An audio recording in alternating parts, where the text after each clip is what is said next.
going to go now to a panel entitled Underwater 3D, and it's Pawel Achtel. Pawel is a producer, filmmaker, and inventor from Tasmania down near Australia.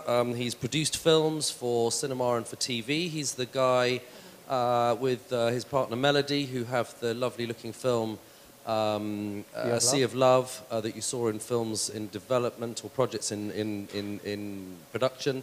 Saw some footage.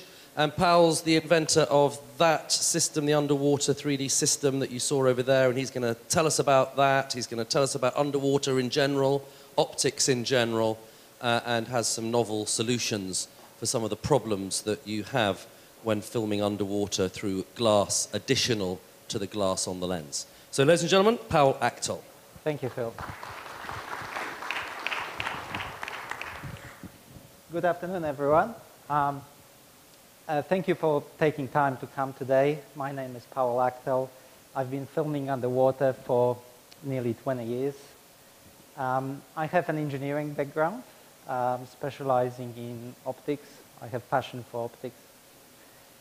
I've been asked by a technical committee to present some of the challenges that filmmakers face when filming 3D underwater. Films about marine life and oceans in general remain the most popular of all subjects on the giant screen. Yet, filming underwater presents some huge difficulties, especially in the 3D that most venues need these days.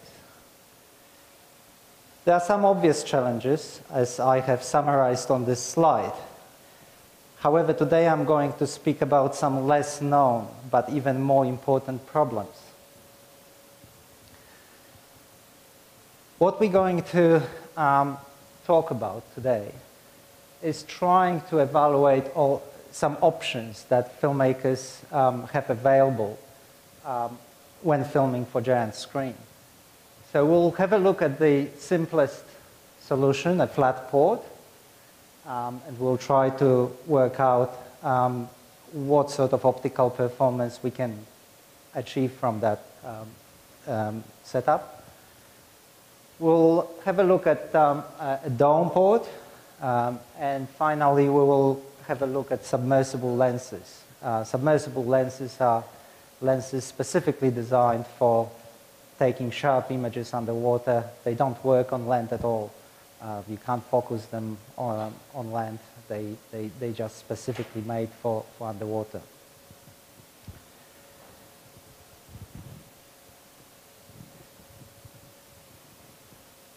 So the simplest form of underwater port is a flat port. It has been commonly used in 3D underwater cinematography, including the giant screen. The issues that we will be faced with is that refractive index of air is 1.000.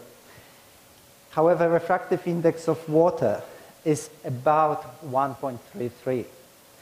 Now I say about because if we look at the refraction of a ray of composite white light as it leaves the air-water interface, we see the deviation of the red, orange, yellow, green, and blue components.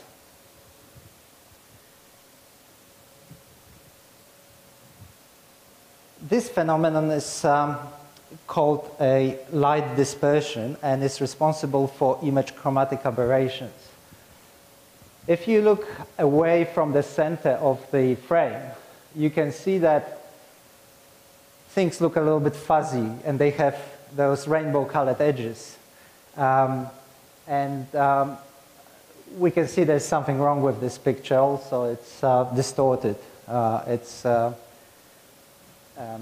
That's what flat port does. It's creating radial distortions. This particular type of radial distortion is called pincushion distortions. The corners are like, pulled out by the ears, away And that's why those areas away from the center of the screen appear to be stretched. And well, for 3D, this will create problems. Obviously, all geometric distortions need to be rectified. Otherwise, Phil will tell you that they will make vertical disparities, and we don't like vertical disparities because they cause eye strain. So not only we end up with very poor performance around the edges, but we'll have to stretch this image even more in the center to compensate for the pincushion distortion. And at the end, we'll end up with an image that's not only fuzzy and in the corners, but it's also fuzzy in the center. What we also see here is a little bit of loss of contrast. That's caused by astigmatism. Again, the air-water boundary creates that environment where we actually end up with astigmatism and contrast goes down. So, I mean, as an engineer, I try to improve things, and in order to improve things, I like to compare them. But in order to compare, I need to be able to measure and quantify the things that I want to compare. And that's been basically my focus for many, many years. What this is SFR chart, spatial frequency response chart. I mean, who in the audience doesn't know or doesn't have one in a cupboard? Please raise your hand.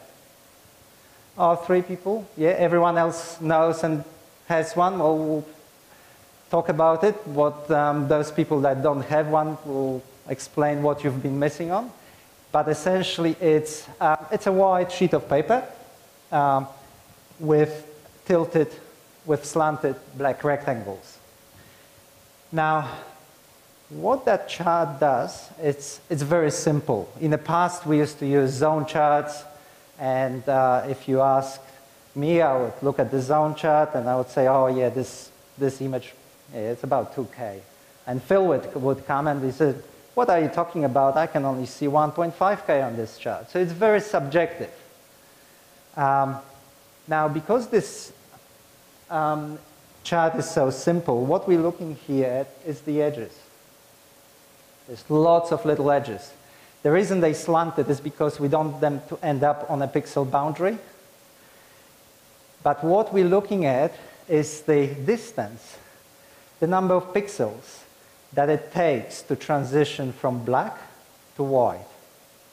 It doesn't have to be pure black and pure white. In fact, it isn't, because the reason we don't use pure black and pure white because we want to avoid clipping. So it's very dark region and very bright region, and we count the number of pixels that it takes to transition from one to the other.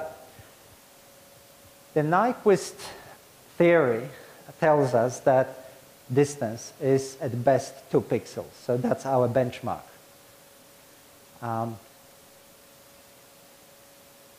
Because this chart is so simple, we don't need to interpret it manually. It's so simple, even computer can do it. And that's what I've been doing.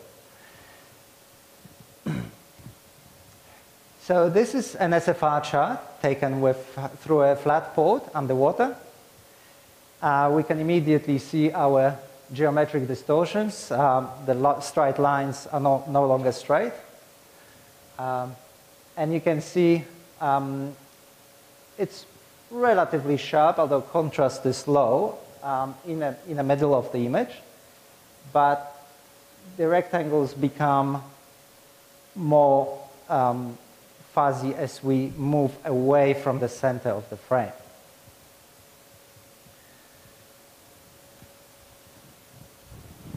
Now, I ingested that image into Imatest software. That's software that can actually interpret those little edges. And we have a lot of very useful and very exciting information here. So first of all, this is our profile. We go from black to white. This is the point of the frame that we're looking at, right? So almost in the middle. And this is telling us it takes 7.5 or 0.4 pixels to transition from black to white. Remember our benchmark? 2 pixels, right?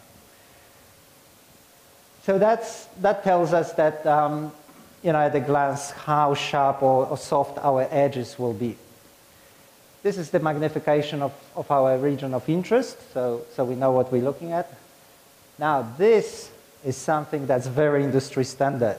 It's MTF, modulation transfer function graph. Anyone doesn't know what modulation transfer graph is? Phil? Okay, one only? Okay, great. Okay, so essentially it shows us the contrast versus the detail. So this is very big stuff, an elephant, and this is the tiny butterflies flying. As you know, the big detail, I can see the elephant, but the little butterflies are a little bit fuzzy as they get smaller, and those back half a mile away, they're so fuzzy I can't see them. So this is the resolution of our sensor too. So I marked halfway, which is the Nyquist frequency limit up to what sensor can resolve. So the sensor can resolve, in this case, if it was 5K sensor, it can resolve about 2,500 line pairs. That's the highest what the sensor is capable of. So obviously, this is just false detail, not useful. You can see that the sharpness, the contrast of the subjects on the frame drops as the detail becomes smaller until it reaches 0 at the limit. Now, no amount of sharpening, not even Mystica, can bring the detail back if the contrast is 0. Anything multiplied by 0 is 0. So no post can save it. Right? If we have a little bit of contrast left, okay, well, not everything is lost. We can rescue it. Right?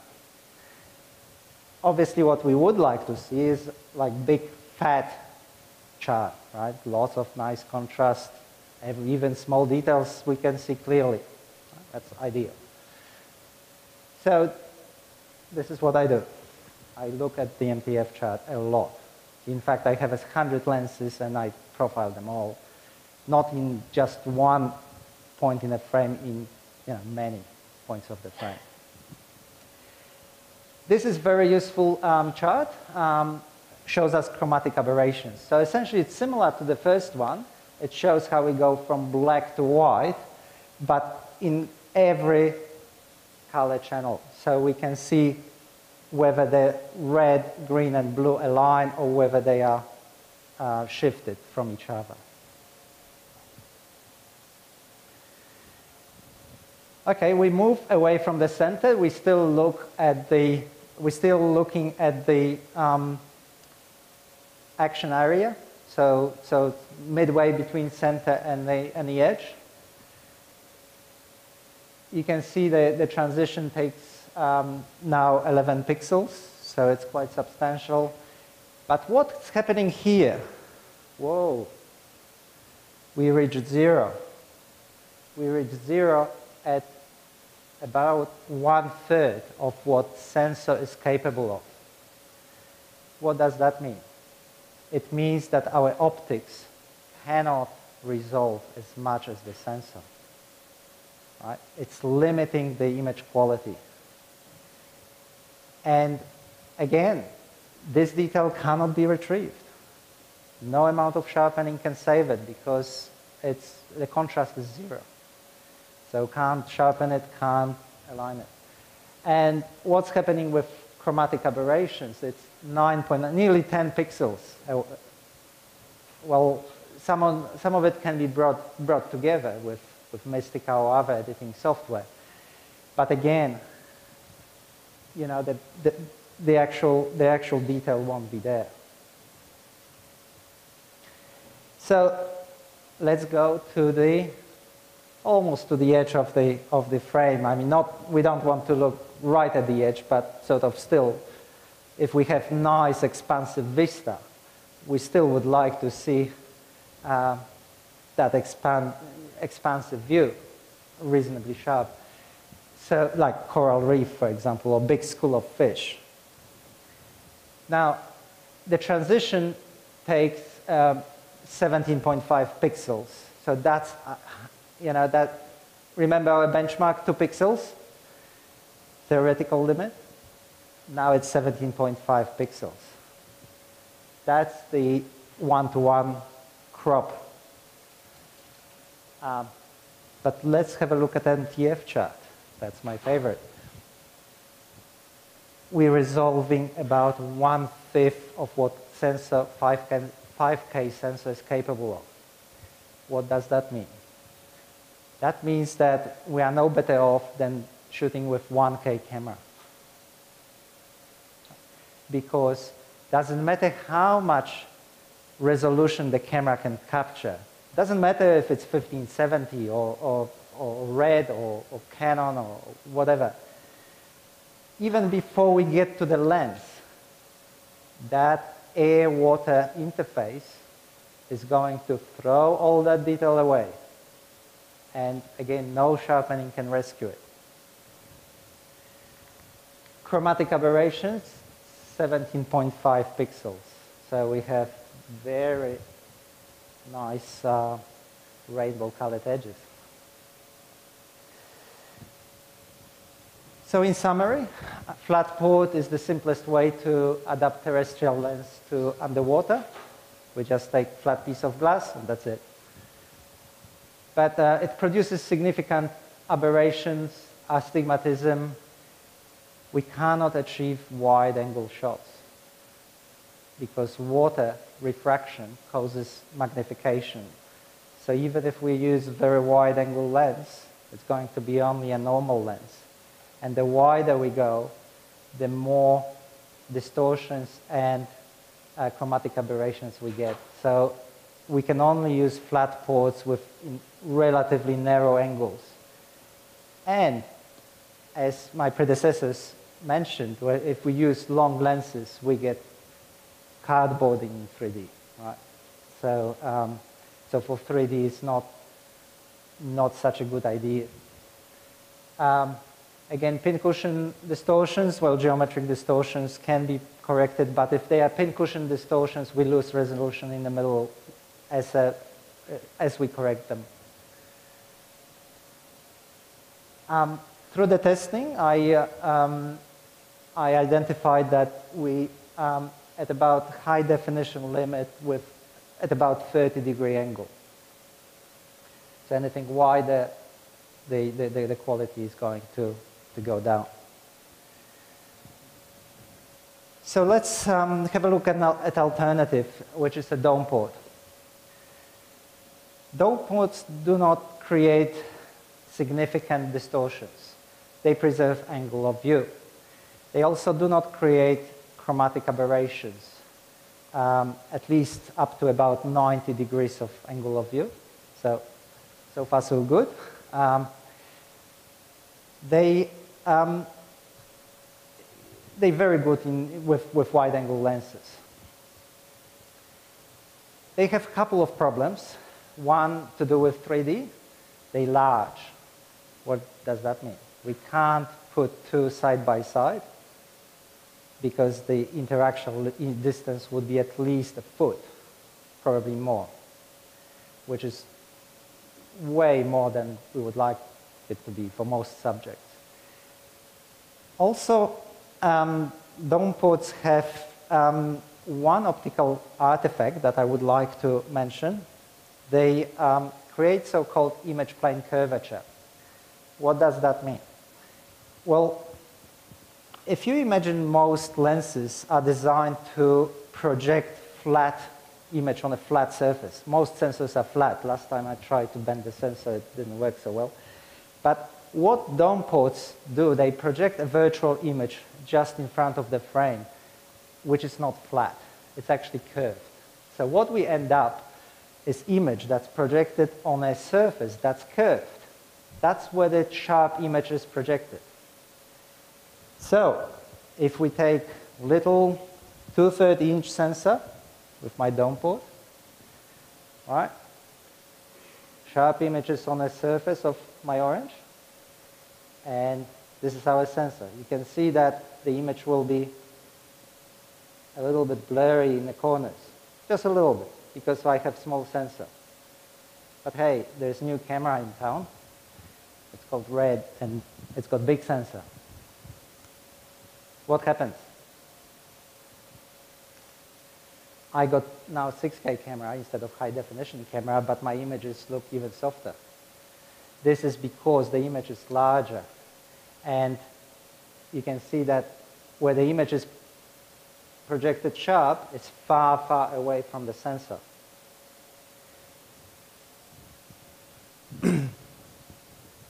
So what we will expect from a dome port is that we'll expect also a loss of sharpness as we go towards the edge. And this is one test we've done. You can see a little bit of, towards the edges as the resolution drops off.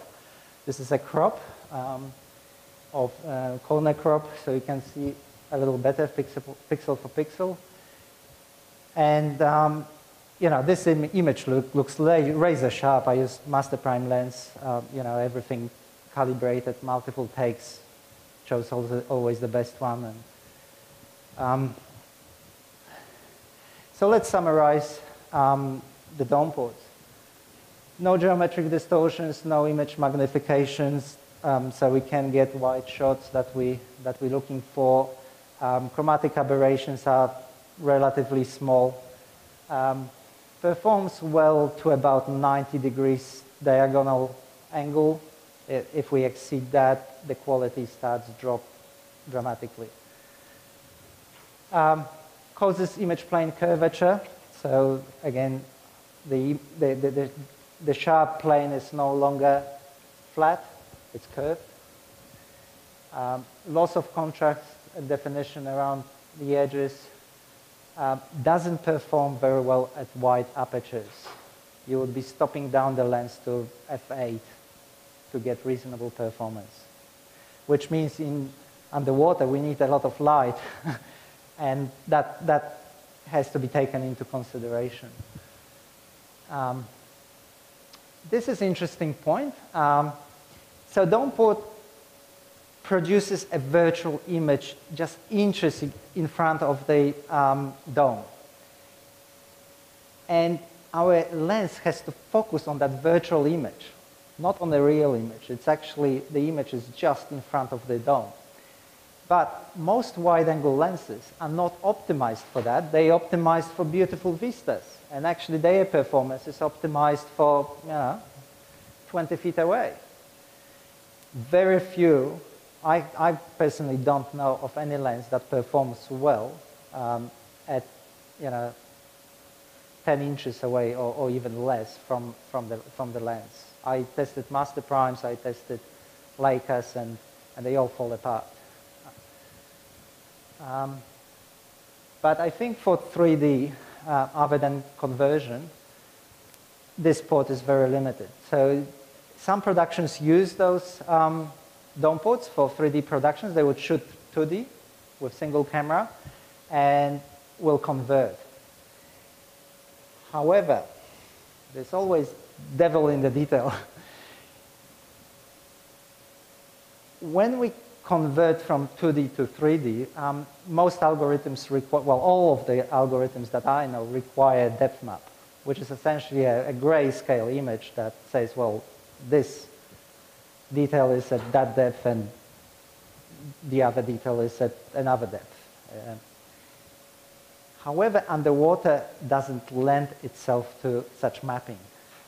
It's a semi-transparent medium with lots of particles, bubbles, reflections, and those, doesn't matter what software you use, even with Mystica, you can't convert from 2D to 3D with satisfactory results. If you have lots of bubbles and you want to see every bubble like a star field, it's next to impossible to convert, or extremely expensive, prohibitively expensive. So there are limitations where we can use dome ports. Obviously, if we have clear subject and background with no particles in the water, with infinite clarity, and no bubbles and so on, well, we can have a shot at it to convert. But otherwise, you have to remember it will be problematic. Fisheye. It's been used in giant screen productions quite a lot. This is mostly for 2D acquisition. Fisheye is slightly different than rectilinear lenses when you compare the performance behind the dome. The dome port doesn't degrade their performance that much. However, again, fisheye lenses they're great for the domes, and if we're shooting for dome theaters, well, I wouldn't be shooting with anything else. But for 3D, which we're talking about today, we would have to unfish them, and in process of doing so, we throw away a lot of resolution. And also, fisheye lenses have, by definition, curved image plane curvature. So you can expect if we want to film something that we intend to be immersive and flat and beautiful reef, we are going to get that curvature inevitably. So to summarize, there are some compelling reasons to use fisheye lenses. They work with domes reasonably well. Dome wouldn't degrade its performance greatly, but there are lots of, if we're shooting for 3D, that probably wouldn't be the best choice, because we will end up with very expensive and ineffective conversion.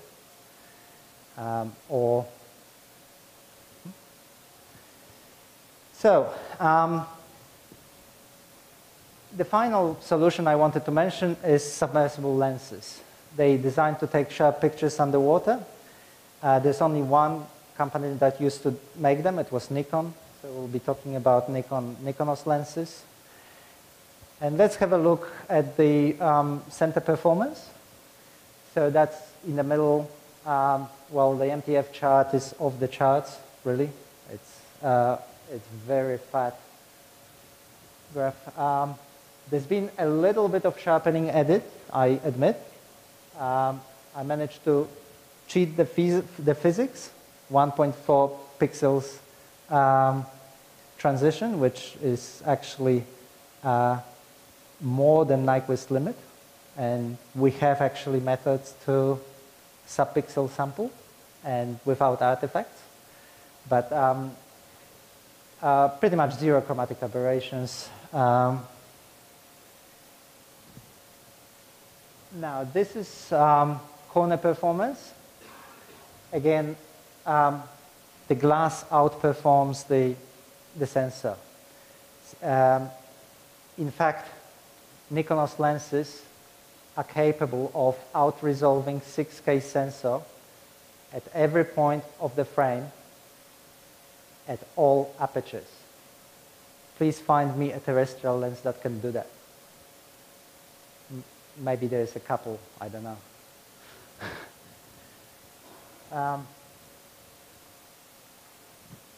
So comparison.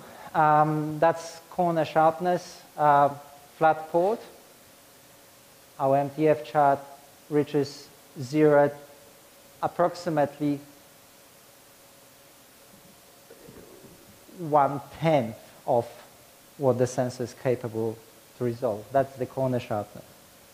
The dome ports, about how high definition quality is the best we can get out of them, unless we build a completely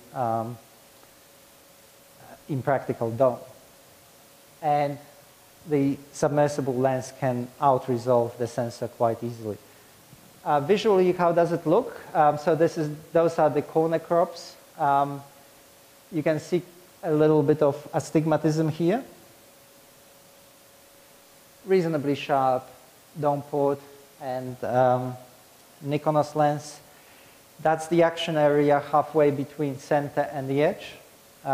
You can see that flat port starts falling apart, chromatic aberrations. And finally, the corner sharpness. Nikonos stays just as sharp on the edge as it is in a center. It's limited by the sensor only.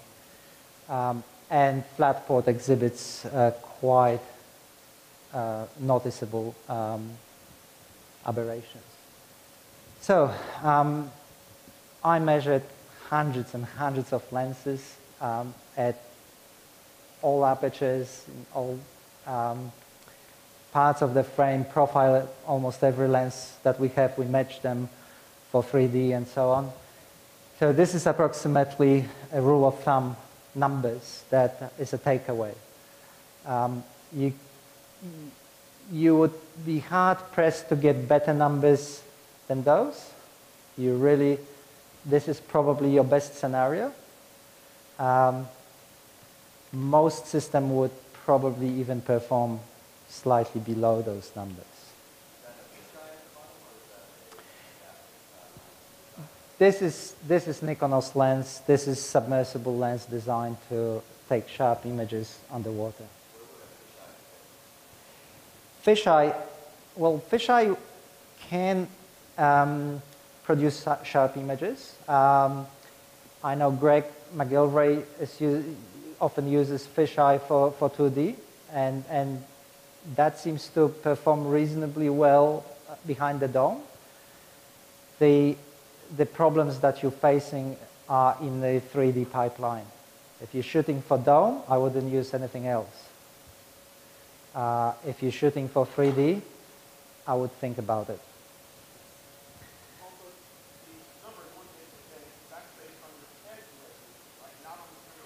That's average. So that's pretty much the end of my presentation. You got some DCPs to show. I have some eye candy for you to have a look. We'll see some two DCPs, two 3-minute pieces. What's special about them is that they are taken with submersible lenses, 3D. So please put your glasses, please come close as you can, because I want you to evaluate the immersiveness of those lenses. They're not distorting lenses, so if you're nice and close, you should be able to evaluate how real, how immersive those images are. You haven't seen 3D underwater images taken with those lenses before. This is first time. This is new ground. This is completely new technology that has not been used in any other films.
Well, I'm very glad to see you're still here after that last shot, Pawel. That looked a little close.